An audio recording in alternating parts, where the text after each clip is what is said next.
but he also understands that there's still a lot of football left to be played in this Super Bowl 15. And I'm sure he said, look, all we have to do is go out and play our game. Take control of this football game. We put ourselves right back into it. He might have reminded him, hey, no penalty. That would have been a touchdown. We don't get the field goal block. That's a field goal. It should be 14-13. He's been kicking barefooted since he was a sophomore in high school, and he's kicked the longest field goals in Texas ever since. High school, collegiate at A&M, Tony Franklin, and now a 59-yarder in the pros, second only to Tom Dempsey's all-time 63-yarder here in New Orleans. That was outdoors at the Sugar Bowl. Set to go with Ira Matthews and Arthur Whittington deep for the Oakland Raiders. It's to Matthews at the 3. And he ducks into the 23-yard line. It'll be first down for the Oakland Raiders. Credit the tackle to Louis Chimona. He's the nephew of Coach Dick Vermeil. Having been around Coach Vermeil, Dick, I can tell you that part of his halftime speech said this: in effect, we'll set the tempo for the second half in the first offensive and defensive series. Let's go out and get it started properly. Let's see if his defense responds to that challenge. Check the Oakland Raider offense for you as they break huddle. Plunkett the quarterback, King and Van Eegen the running backs, Branch and Chandler the wide receivers to the right, Raymond Chester on the left. King. Frank LeMaster wraps him up for a loss at the 21-yard line. I believe we have a holding call, Dick. Thrown by Henry Lawrence, the right tackle of the Raiders.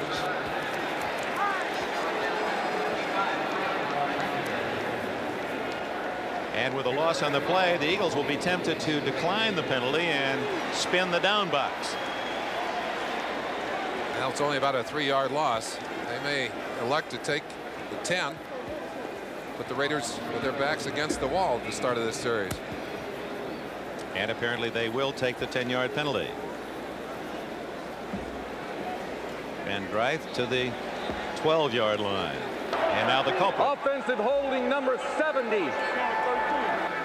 Lawrence, who had his problem stopping Cedric Hardman in the first game when Hardman had 4 sacks of 8 sacks recorded by the Eagles. But today it's been different. Plunkett has been protected like fine crystal.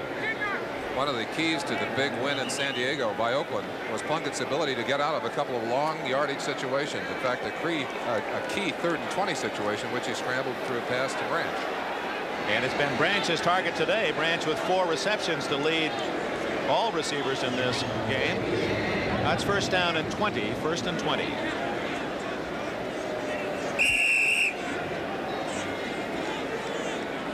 The twos, John Matuzak. He's going to be starring in a movie released later this spring called Caveman. Go get him, twos.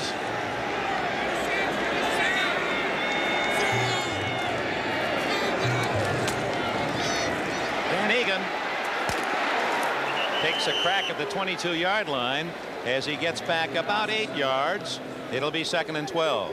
Bill Berge from Arkansas State, the veteran of 12 years in the league, made the tackle for Philadelphia. You hear those pads pop clear up here.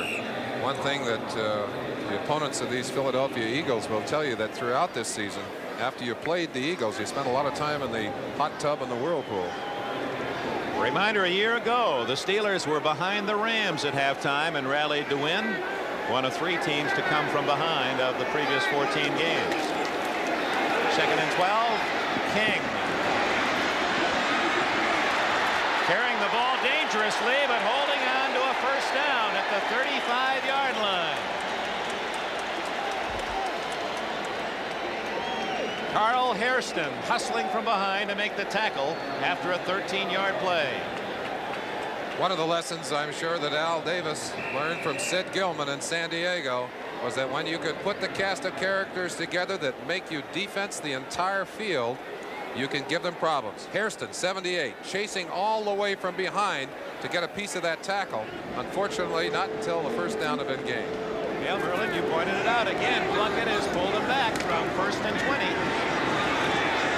Looking long for Chandler. First down at the 33 of the Eagles.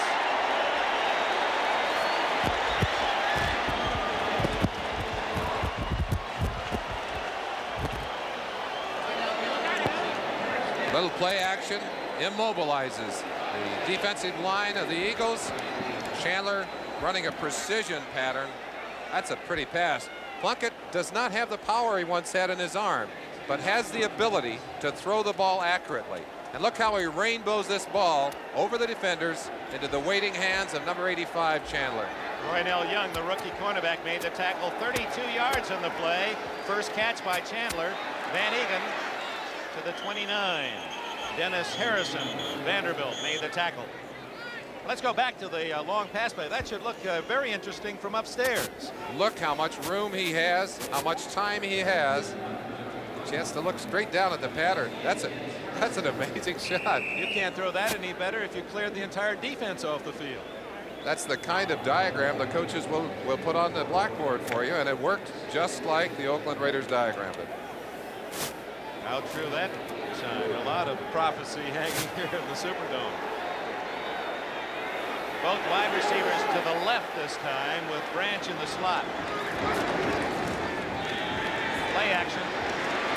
Going for 6 to Branch. Touchdown! He stole it away from Roynell Young.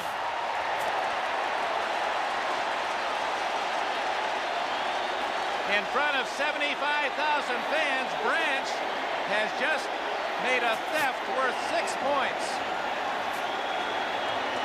Cliff Branch played this one like a defensive back. He did not have possession. Roynell Young had possession, but Branch, with his experience, waited and waited, stepped in front of Roynell Young, took the ball at its highest point, and that's exactly what you teach a defensive back to do. Cliff Branch's second touchdown ties the Super Bowl record. Look at it. What great timing. Shielded Young with his body, and the Raiders with another big score. Carr to try the extra point. And the Oakland Raiders lead 21-3, and that's also ties most touchdowns in a game, Cliff Branch. Tom Flores Raiders in front of Dick Vermeil's Eagles, 21-3. Short kick by Barr that's headed for out of bounds and goes out of bounds. Was it touched by Bunting? He touched the ball, and so now Philadelphia with another mistake will have to start from the 10-yard line. Well, the quarterback protection, that was one of the themes going into this game. Protect your quarterback, win the game. John Brody has that story. Dick, if this flow doesn't change, and as Ron Jaworski had 2 seconds and less to throw in the first half, there's no secrets as to why a quarterback is or is not effective. It took him 2 seconds to get the ball off. None of his receivers were open. They're getting pressure up the middle, and he's had absolutely no operating room. On the other side of the coin, the second half starts right where it left off. Jim Plunkett's got 3.5, 3.8, 4 points.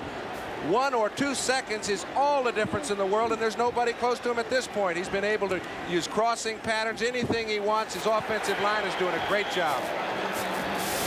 So Jaworski looking for better protection and hoping to develop that by making the Raiders play run, but Oakland has also been tough stopping the run. Merlin Olsen, you have that statistic. Certainly have, and it's been tough on first down for the Eagles. They have not been able to do well, and that's crucial because that means when you're only averaging 2.6 per first down, that the Raiders are able to insert extra defensive backs and insert that fourth rush lineman, and they have made life miserable for Ron Jaworski. Second down, 7.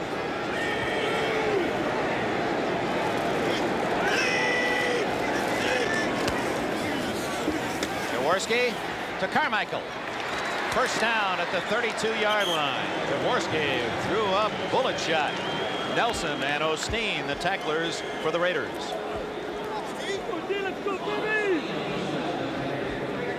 John just got through demonstrating what happens when a quarterback does not have time. Let's watch